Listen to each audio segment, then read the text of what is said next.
La lectura del testamento se llevó a cabo en una sala silenciosa, cargada del olor a pergamino antiguo y a poder no confesado. Serafina Caldwell permanecía de pie, con el mentón alto y las manos entrelazadas para contener el temblor que no se permitiría mostrar. Cuando el notario anunció que el archivo personal del difunto juez, cartas, registros secretos y sentencias no publicadas, sería entregado bajo custodia exclusiva a Lord Adrian Wycliffe, el aire pareció volverse más denso.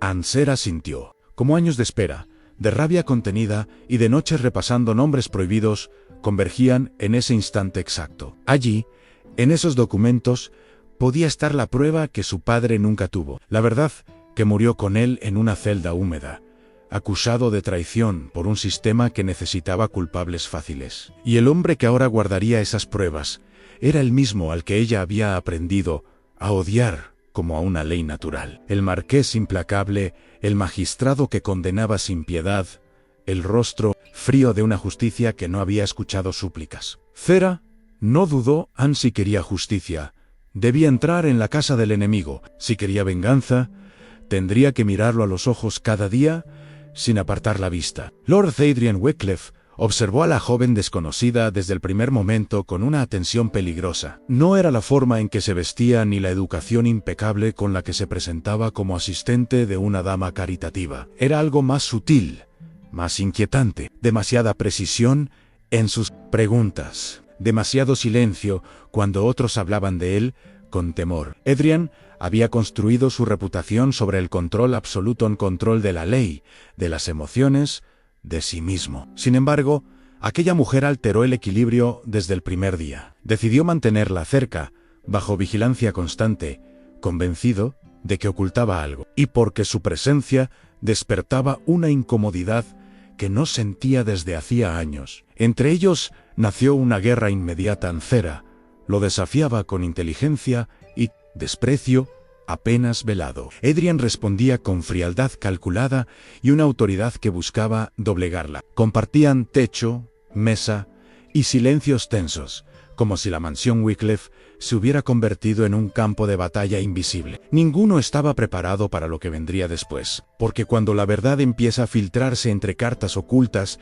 y conciencias enterradas, incluso la venganza más cuidadosamente planeada puede transformarse en algo mucho más peligroso: el deseo de proteger al enemigo y la tentación de amarlo. La mansión Wycliffe tenía un orden casi clínico, como si cada objeto hubiera sido colocado para recordar quién ejercía el control absoluto sobre ese espacio. Cera lo percibió desde el primer desayuno compartido, en el sonido medido de los cubiertos, la forma en que los criados evitaban hacer ruido, la manera en que Lady Clarice presidía la mesa con una sonrisa impecable que nunca alcanzaba a sus ojos. Adrian ocupaba su lugar sin levantar la voz, sin gestos innecesarios, y aún así, todo giraba en torno a él. Cera, sentada unos puestos más abajo, sintió la presión de ser observada como una variable peligrosa. Cada palabra que pronunciaba era evaluada, cada silencio interpretado. Ella respondió como sabía hacerlo, con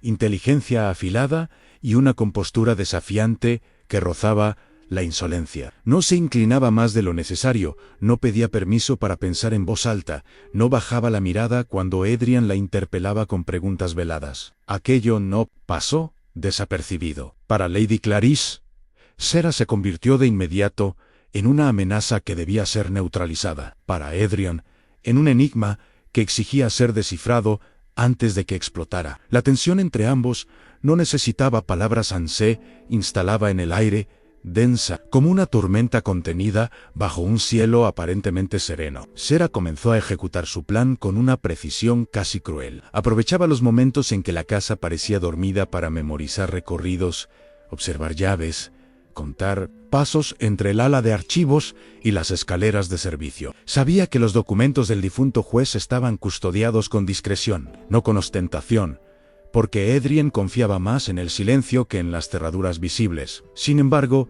cada avance encontraba un obstáculo inesperado: a la presencia constante del propio marqués. Adrian aparecía cuando menos lo esperaba, formulando preguntas que no buscaban respuestas, sino reacciones. A veces la obligaba a acompañarlo, mientras revisaba casos antiguos, exponiéndola deliberadamente a la crudeza de la ley. Sera se defendía con argumentos sólidos, cuestionando sentencias pasadas con una lucidez que lo descolocaba. ¿De dónde sacaba una simple asistente esa comprensión de los procesos judiciales? Adrian comenzó a sentir una fisura peligrosa en su armadura. No solo sospechaba de ella, la admiraba, y esa admiración lo enfurecía, porque cada vez que Sera lo miraba con desprecio contenido, algo en él recordaba al hombre que había querido ser antes de convertirse en el martillo de un sistema corrupto. Y sin darse cuenta, mientras ella buscaba pruebas para destruirlo, él empezaba a desear protegerla, incluso de sí mismo. El traslado al castillo aislado no fue presentado como una huida, sino como una medida prudente, una decisión temporal tomada por Lord Adrian Wycliffe para proteger los archivos del difunto juez de miradas indiscretas. Sin embargo, Sera comprendió de inmediato lo que aquello significaba en realidad: aislamiento, control absoluto y una oportunidad peligrosa. El castillo se alzaba lejos de Londres, rodeado de colinas desnudas y caminos que parecían desaparecer con la niebla, como si el mundo exterior hubiera sido deliberadamente borrado. Desde el primer día, el ambiente se volvió más tenso, más íntimo y por ello mismo más insoportable. Compartían los mismos corredores de piedra fría, las mismas cenas silenciosas, las mismas noches cargadas de pensamientos que ninguno se permitía verbalizar. Sera sentía como la cercanía constante erosionaba su determinación. Odiar a Adrian, a la distancia, había sido sencillo, casi cómodo, pero hacerlo mientras observaba su disciplina incansable, su forma de revisar una y otra vez documentos buscando errores, su negativa obstinada a aceptar elogios, resultaba cada vez más difícil. Adrian, por su parte, estaba atrapado en una vigilancia que se había vuelto personal. No solo cuidaba los archivos, la observaba a ella, notaba cómo Sera memorizaba detalles, cómo se movía por el castillo con una mezcla de cautela y desafío, como no parecía intimidada por el aislamiento ni por su autoridad. Aquella mujer no actuaba como alguien que buscara protección, actuaba como alguien que estaba esperando el momento exacto para atacar, y aún así había instantes breves, peligrosos, en los que Adrian se descubría deseando confiar. La tensión entre ambos se volvió casi física, como si cada silencio contuviera una acusación y cada mirada sostuviera una pregunta que ninguno se atrevía a formular: ¿qué pasaría si el enemigo no fuera quien creían? La noche del intento de robo marcó un antes y un después. Sera despertó con la certeza de que algo estaba mal, una intuición afilada por años de vivir en alerta. El castillo no dormía. Escuchaba pasos apagados, un roce metálico, un movimiento que no pertenecía a ninguno de los criados. Comprendió entonces que no era la única interesada en los documentos, y que su plan ya no se desarrollaba en secreto. Cuando Adrian apareció en el pasillo, espada en mano, con el rostro endurecido por una furia contenida, Sera entendió que la amenaza era real y que el peligro los alcanzaba a ambos. Tras frustrar el intento de intrusión, Adrian decidió reforzar la seguridad y trasladar los archivos a una sala aún más inaccesible. Fue allí, entre muros antiguos y estanterías cerradas, donde Sera encontró lo que jamás había esperado hallar en un libro legal aparentemente anodino, cuyo interior ocultaba un paquete de cartas cuidadosamente dobladas. Al leerlas, el mundo que había construido sobre la certeza del odio se resquebrajó sin remedio. Las cartas revelaban que Adrian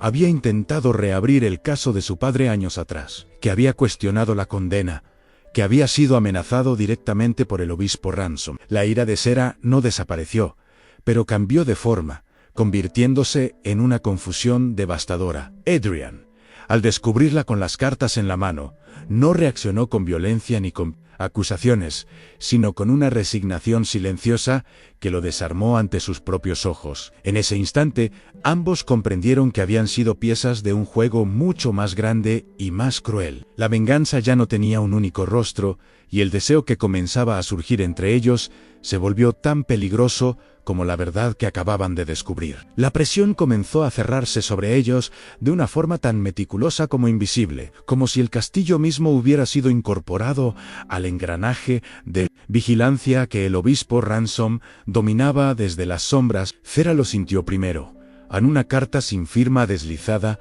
bajo la puerta de su habitación. Demasiado precisa para ser una amenaza vaga, demasiado informada para ser una conjetura. En ella se aludía a su verdadero apellido, a la muerte de su padre, a errores administrativos que podían convertir su presencia en la casa Wycliffe en un delito castigable. No había necesidad de nombrar al obispo.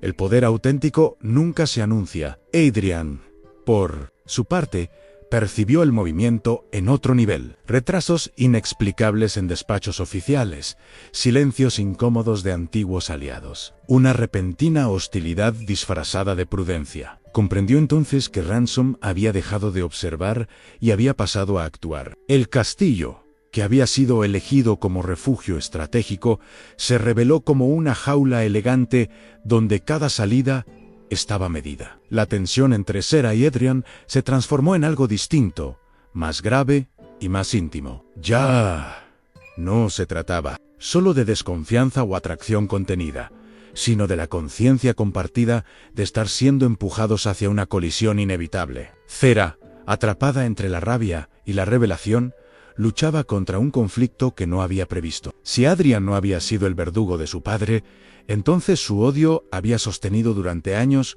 una mentira conveniente para otros. Y admitirlo significaba enfrentarse a un vacío aterrador. Adrian, a su vez, comenzó a resquebrajarse bajo el peso de una verdad que confirmaba sus peores sospechas.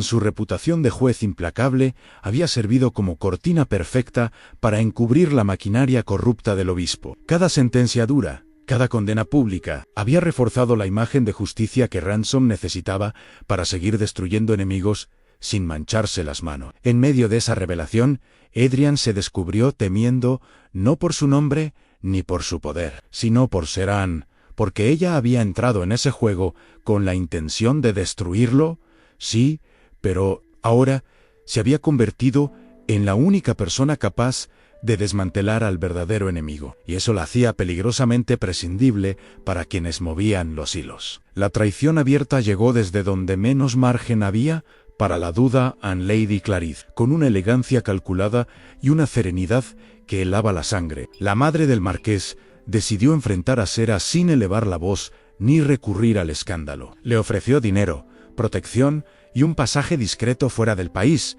todo envuelto en un discurso de falsa compasión que reducía la justicia a una molestia inconveniente.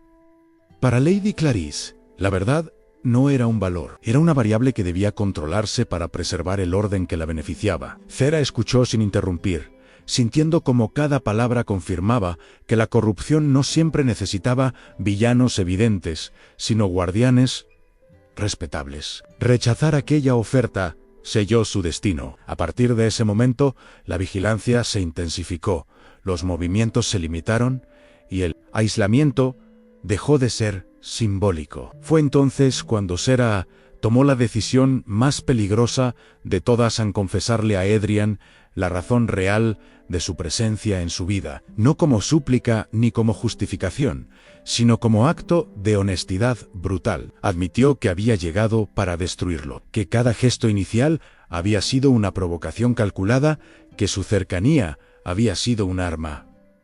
Adrian no respondió de inmediato.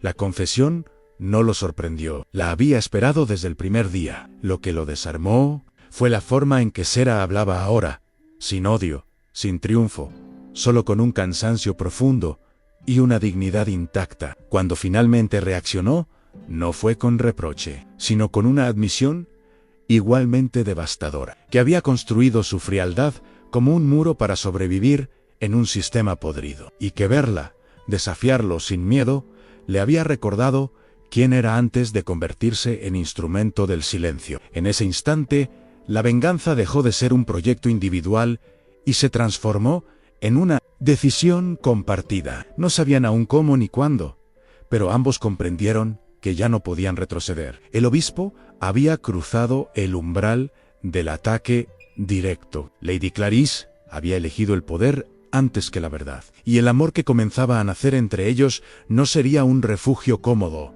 sino una alianza peligrosa, porque amar, en ese punto, significaba exponerse juntos, o ser destruidos por separado. El baile real fue anunciado como un acto de reconciliación moral, una velada benéfica organizada, bajo el patrocinio de la Iglesia, donde la caridad y la virtud serían exhibidas como joyas destinadas a tranquilizar conciencias. Fera comprendió desde el primer momento que no se trataba de una celebración inocente, sino de una puesta en escena cuidadosamente diseñada. Los salones resplandecían con candelabros dorados, los vestidos de gala crujían al rozar el mármol pulido y el aire estaba impregnado de perfumes dulces que intentaban ocultar la tensión subyacente. Adrian entró del brazo de su madre, con el porte impecable que la sociedad exigía del marqués implacable, pero por dentro llevaba el peso de una decisión que aún no había tomado. Fera, situada entre damas caritativas y miradas evaluadoras,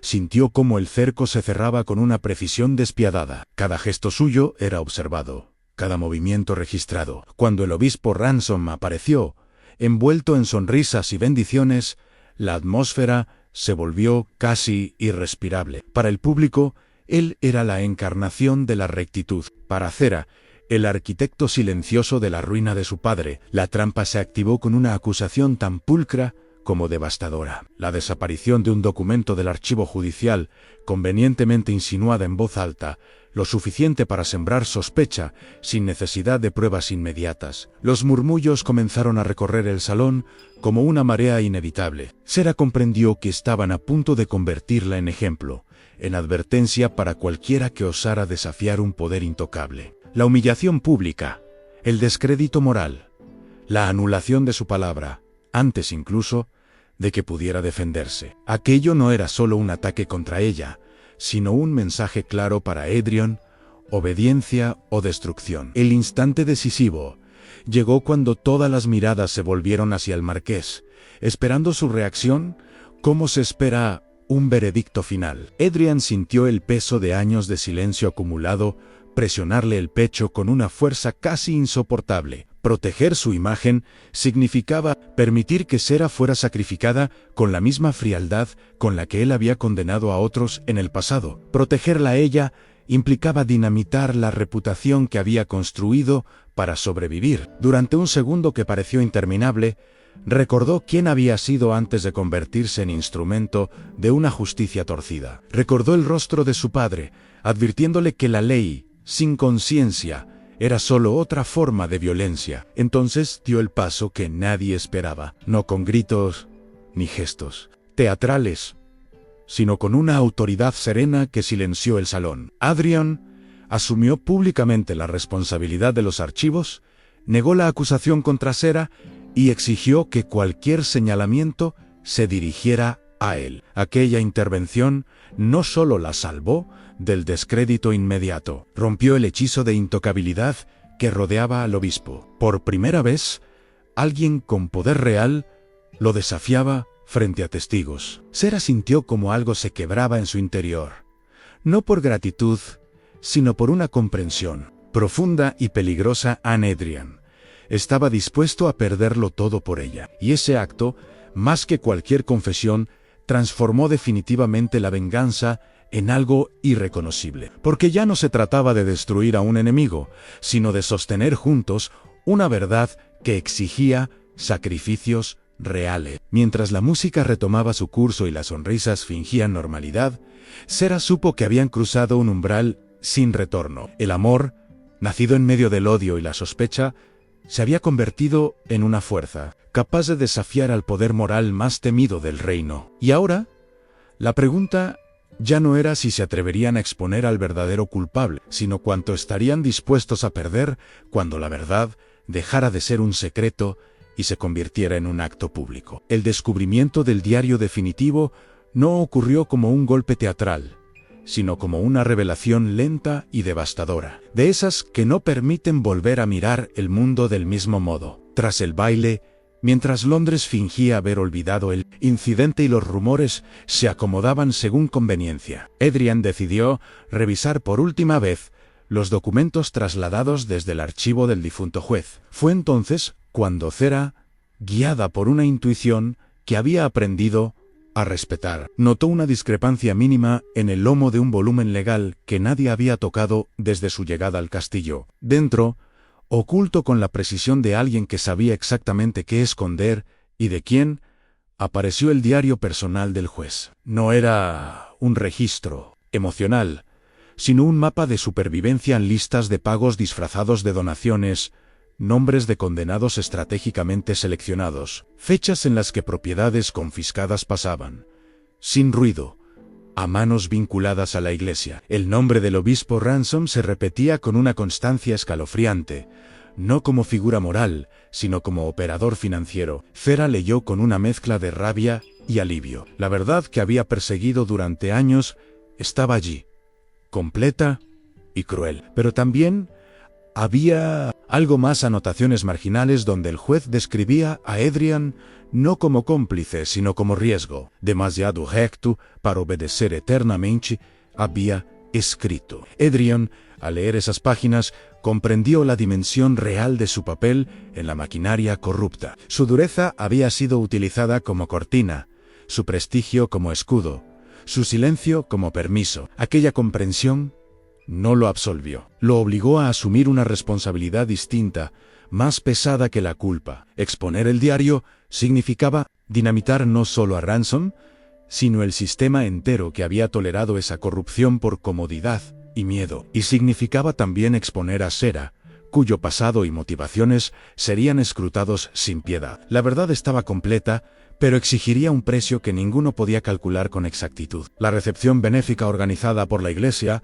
fue el escenario elegido, no por ironía, sino por necesidad estratégica. Adrian comprendió que la única forma de derribar a un poder construido sobre la moral era hacerlo frente a quienes creían representarla: notarios, benefactores, jueces retirados y aliados silenciosos fueron convocados bajo la apariencia de un acto piadoso. El ambiente estaba cargado de solemnidad y expectativa cuando Adrian, con una serenidad que heló la sala, presentó los documentos sin elevar la voz ni apelar al dramatismo. Cera permaneció a su lado, consciente de que cada mirada que la atravesaba era una evaluación, un juicio anticipado. El obispo Ransom reaccionó con rapidez, acusándola de impostora, de manipuladora, de mujer resentida que buscaba venganza personal. Pero esta vez, las palabras no bastaron. El diario, las cartas y los registros financieros formaban una red imposible de negar. Adrian no se limitó a señalar al obispo, habló de su propio papel, de su silencio, de cómo había permitido que la ley se usara como arma bajo la excusa del orden. Aquella admisión desarmó la última defensa de Ransom, la autoridad moral. El salón, acostumbrado a medias verdades, se vio obligado a presenciar una caída sin red, cuando los murmullos se transformaron en exigencias de investigación y las alianzas comenzaron a romperse en tiempo real. Cera comprendió que su venganza había llegado a su fin, y que no se parecía en nada a lo que había imaginado. No había triunfo vacío ni satisfacción cruel, sino una liberación amarga y necesaria. Adrian, al mirar a Cera, en medio del caos contenido, supo que había perdido respaldo político, protección familiar y la tranquilidad de una vida predecible. Pero también supo que, por primera vez, la ley y el corazón no estaban en bandos opuestos. La verdad había salido a la luz,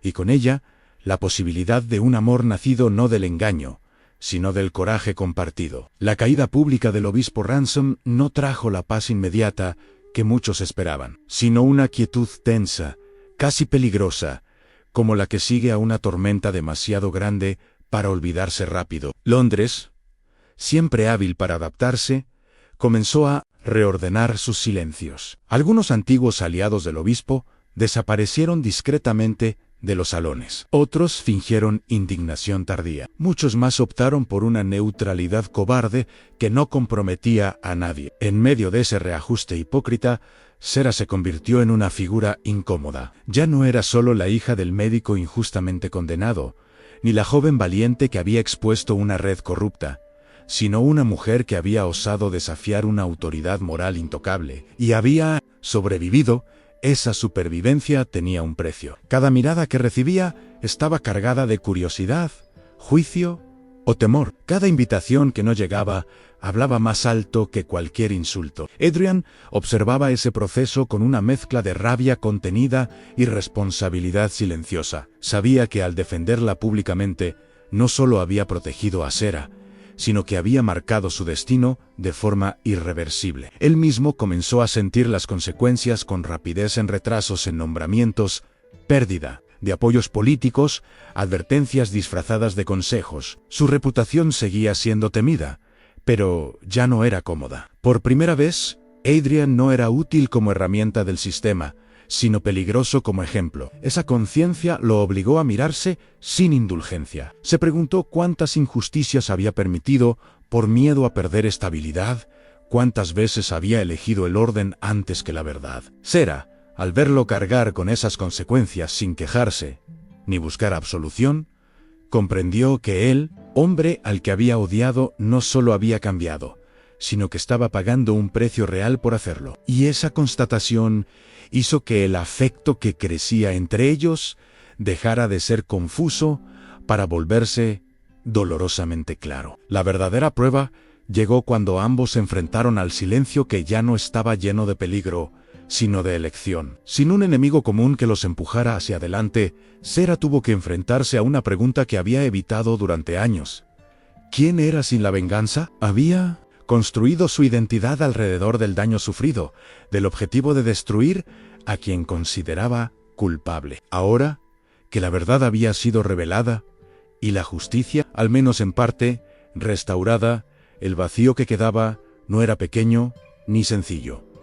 Adrian atravesaba un conflicto paralelo. Había vivido tanto tiempo creyendo que la dureza era sinónimo de fortaleza, que la distancia emocional garantizaba control, que amar era una debilidad que el poder no podía permitirse. Sin embargo, al observar a Sarah moverse por la mansión Heathcliff, sin esconderse, sin fingir docilidad ni desafío, comprendió que el amor que sentía no pedía rescate ni dominio, sino presencia honesta. Hubo noches largas, cargadas de silencios densos, donde ninguno se atrevía a pronunciar promesas, porque prometer significaba asumir un futuro incierto, uno donde ambos serían observados, cuestionados y, quizá, castigados por no ajustarse a las expectativas. Y aún así, poco a poco, comenzaron a construir algo que no dependía de la aprobación externa. Sarah decidió quedarse, no porque necesitara protección, sino porque deseaba elegir por primera vez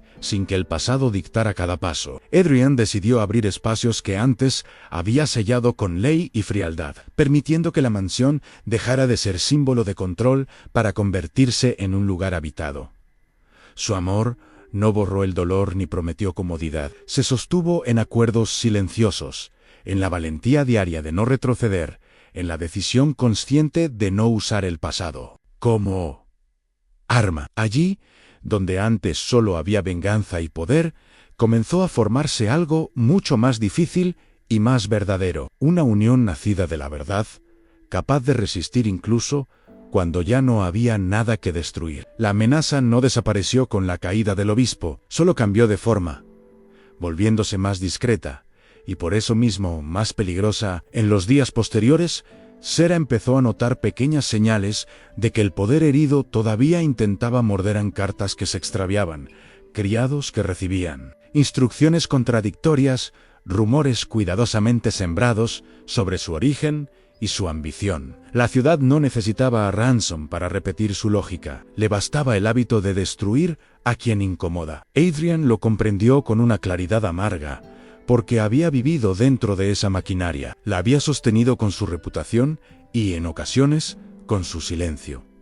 Y ahora, por primera vez, esa maquinaria intentaba aplastarlo a él. La nobleza lo invitaba con sonrisas demasiado estiradas y preguntas demasiado educadas, como si quisieran medir cuánto estaba dispuesto a retroceder para recuperar su lugar cómodo. Lady Clarice, que al principio se había presentado como guardiana del apellido, comenzó a moverse como estratega. Proponía soluciones razonables, distancias temporales, excusas para que Sarah fuera enviada lejos por su propio bien. Su voz era seda, pero sus intenciones eran hierro. Sera escuchaba esas sugerencias con una calma que ocultaba un torbellino interior. La libertad recién conquistada se sentía frágil. Una decisión mal tomada podía devolverla a la invisibilidad o, peor, convertirla en mártir conveniente. En medio de esa presión, Sera y Adrian empezaron a diseñar su verdadera defensa, no una batalla pública, sino un cambio de terreno. Adrian comprendió que seguir en Londres significaba exponerse cada día a una guerra de desgaste, donde el enemigo no necesitaba pruebas, solo insinuaciones. Sera comprendió que quedarse en el centro del escándalo alimentaba a quienes deseaban verla reducida a caso y no a persona. Así, sin anuncios grandilocuentes, comenzaron a preparar una retirada estratégica a un lugar donde la ley no fuera espectáculo y donde el rumor no fuera sentencia. Un retiro temporal fuera de Londres, en una propiedad de Adrian, no como huida cobarde, sino como forma de recuperar control sobre sus propios pasos. La decisión, tomada en silencio, se sintió como un acto de rebelión íntima, porque si la sociedad quería castigarlos por elegir la verdad, ellos elegirían un futuro donde la verdad no dependiera de la aprobación de nadie. Y aún así, mientras empacaban documentos, mientras cerraban puertas, mientras el carruaje se preparaba, Sera sintió una punzada de miedo más antigua que todas. El temor de que amar a Adrian fuera darle al mundo un nuevo punto vulnerable. ¿Qué haría ella si lo destruían por su culpa? ¿Qué haría él si la perdía por protegerla? Esas preguntas, invisibles, para cualquiera que los observara desde fuera, eran las que convertían su amor en algo real, porque no nacía del confort, sino de la elección consciente frente al riesgo. El viaje fuera de la ciudad los obligó a enfrentarse a una intimidad distinta, menos cargada de urgencias externas y más marcada por la verdad desnuda. La propiedad a la que llegaron no tenía el brillo teatral de los grandes salones, sino la austeridad elegante de un lugar pensado para respirar en amplias ventanas, un jardín silencioso, un despacho donde la luz caía sobre la madera como una promesa de calma. Allí, sin el ruido constante de Londres, Sera comenzó a sentir por primera vez el peso real de su duelo. No solo por su padre, sino por los años perdidos viviendo para un objetivo único. Había creído que la justicia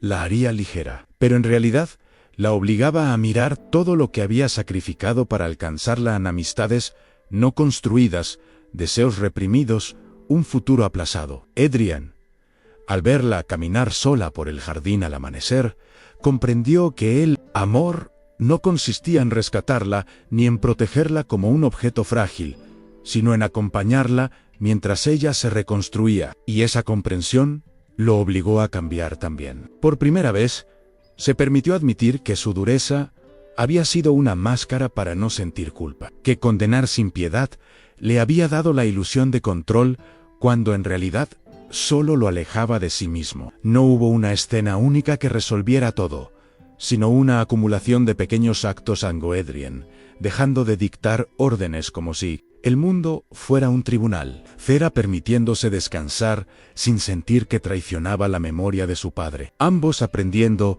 a discutir sin convertir el desacuerdo en amenaza. La venganza, finalmente, se transformó en algo que ninguno esperaba, en una especie de ternura feroz. Sera descubrió que podía odiar lo que le hicieron sin odiarse a sí misma por seguir viva. Adrian descubrió que podía cargar con responsabilidad sin usarla como castigo eterno. Y en esa transformación, el amor dejó de ser una consecuencia peligrosa para volverse una elección cotidiana. No se prometieron un final perfecto ni una reputación intacta. Se prometieron verdad, incluso cuando doliera, y lealtad, incluso cuando el mundo ofreciera caminos más fáciles. Porque lo que los unía ya no era el impulso de destruir a un enemigo, sino el valor de construir algo nuevo sobre las ruinas. Y en ese lugar apartado, mientras la luz de la mañana entraba sin pedir permiso, ambos comprendieron que el futuro que estaban creando no necesitaba aplausos,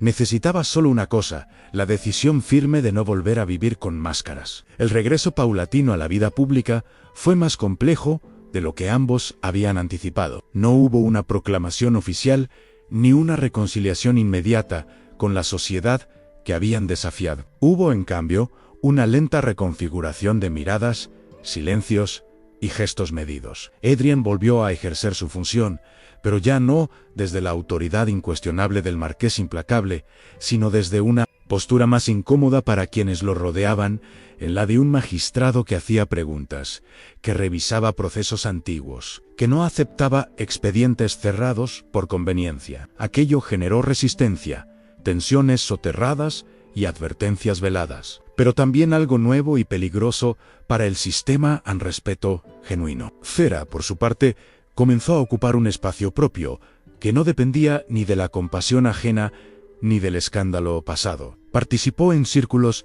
donde se hablaba de justicia, de educación, de reparación, no como símbolo, sino como voz incómoda que no pedía permiso para existir. Cada paso que daba reafirmaba algo esencial. Ya no estaba allí para demostrar nada, sino para vivir con coherencia. La relación entre ambos fue observada con lupa, analizada como estrategia, como debilidad, como provocación. Sin embargo, lejos de esconderse, decidieron no ofrecer explicaciones que no les fueran exigidas por la verdad. Su cercanía se volvió visible, serena, sin dramatismos ni gestos grandilocuentes. No necesitaban proclamarse invencibles, bastaba con mostrarse constantes. Y aún así, la duda nunca desapareció del todo. Había días en los que Cera se preguntaba si amar a Adrian implicaba cargar también con las consecuencias de su poder. Días en los que Adrian temía que su pasado volviera a arrastrarla a una batalla que ella ya no deseaba librar. Pero esas dudas, lejos de separarlos, se convirtieron en materia de honestidad. Hablaron de ellas sin adornos, sin convertir el miedo en reproche. Aprendieron que el amor verdadero no elimina la inseguridad, pero la vuelve compartida, manejable, humana. El momento que selló definitivamente su unión no llegó envuelto en ceremonias ni en promesas solemnes, sino en una decisión silenciosa y profundamente significativa. Adrian rechazó una oferta que habría restaurado por completo su influencia política a cambio de distanciarse de Cera y normalizar su imagen. No lo hizo con orgullo ni con dramatismo, sino con la certeza tranquila de quien ya había elegido. Cera, al enterarse, no respondió con gratitud ni con sacrificio, sino con una verdad igual de firme. No deseaba ser el motivo por el que él renunciara a sí mismo, sino la razón por la que no volviera a traicionarse. Esa conversación íntima y sin testigos redefinió su vínculo, más que cualquier gesto público. Comprendieron que su amor no debía construirse sobre pérdidas heroicas, sino sobre elecciones conscientes que no exigieran anular al otro. Así, comenzaron a imaginar un futuro que no dependía del reconocimiento social ni del olvido del pasado, sino de una coherencia compartida. Un hogar donde la justicia no fuera espectáculo, donde el dolor no se negara, pero tampoco gobernara cada decisión. Un espacio donde la memoria del padre de Cera no fuera una herida abierta, sino una raíz que no impedía crecer. Y un lugar donde Adrian pudiera ejercer la ley sin usarla como escudo emocional. La venganza, finalmente, quedó atrás no como algo negado, sino como algo comprendido. Había sido necesaria para llegar hasta allí, pero no era un lugar donde quedarse. El amor que habían construido no prometía facilidad ni aprobación universal. Prometía algo más raro y más valioso, la posibilidad de vivir sin miedo a la verdad propia. Y en esa promesa silenciosa, sostenida día a día, ambos encontraron algo que jamás habían buscado, pero que ahora sabían indispensable: paz sin olvido, justicia sin crueldad, y un amor que no necesitaba destruir para existir. El tiempo terminó de hacer lo que ni la venganza ni la justicia habían logrado por completo: colocar cada recuerdo en un lugar donde ya no sangraba. Cera comprendió que honrar a su padre no significaba vivir anclada al instante de su destrucción, sino impedir que ese tipo de injusticia volviera a repetirse bajo cualquier disfraz. Comenzó a trabajar con otros nombres olvidados, otros expedientes archivados con sospechosa rapidez,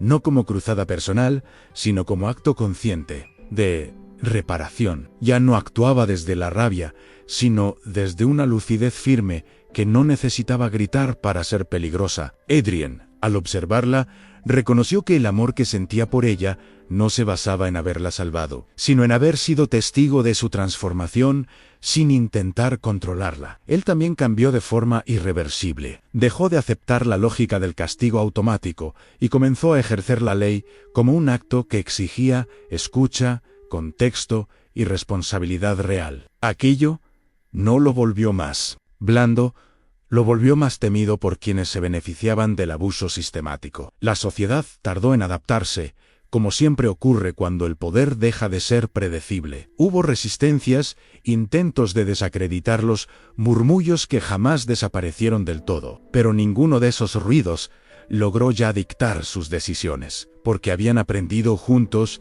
que la reputación es una moneda frágil y que vivir para conservarla suele costar demasiado. El amor que los unía no pedía reconocimiento público ni redención total. Se sostenía en la constancia diaria de no volver a mentirse, de no usar el pasado como arma, de no permitir que el miedo dictara el futuro. Aquella alianza, nacida de la sospecha y el odio, se había convertido en algo mucho más complejo y duradero. Una elección consciente, renovada cada día, incluso cuando no resultaba cómoda. El final no llegó como una escena perfecta ni como un triunfo absoluto, sino como una estabilidad nueva, ganada con dificultad. Sarah y Adrian no borraron lo ocurrido ni fingieron que el daño no había existido. Lo integraron a su historia sin permitir que la definiera por completo. Construyeron un hogar donde la memoria no era un altar de dolor, sino una raíz que sostenía decisiones más justas. El amor que nació entre ellos no fue una recompensa ni una huida,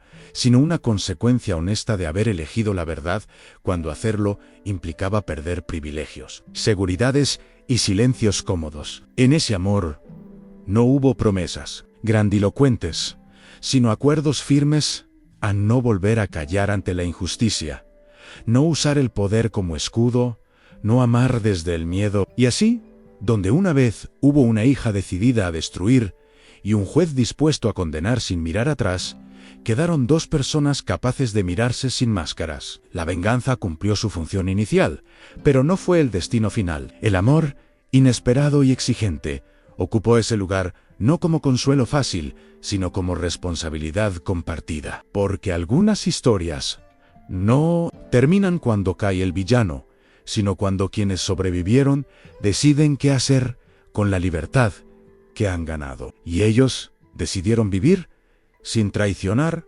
lo que habían aprendido, aun sabiendo que el mundo rara vez perdona a quienes se atreven a cambiarlo. Si esta historia de venganza, justicia y amor transformador te mantuvo aquí hasta el final, es porque algo en ella habló de heridas reales, de verdades incómodas y de lecciones que no siempre son fáciles. En este canal encontrarás más relatos de romances históricos donde el amor no nace de la perfección, sino del coraje de enfrentarse al pasado y elegir distinto. Suscríbete y activa las notificaciones para no perderte nuevas historias llenas de drama, intriga y emociones profundas. Si esta narración te conmovió, dale me gusta, compártela con quienes aman las historias intensas y déjanos un comentario contando qué parte te impactó más o qué tipo de romance te gustaría escuchar próximamente. Tu apoyo hace posible que sigamos creando historias donde el amor no borra el pasado, pero sí lo transforma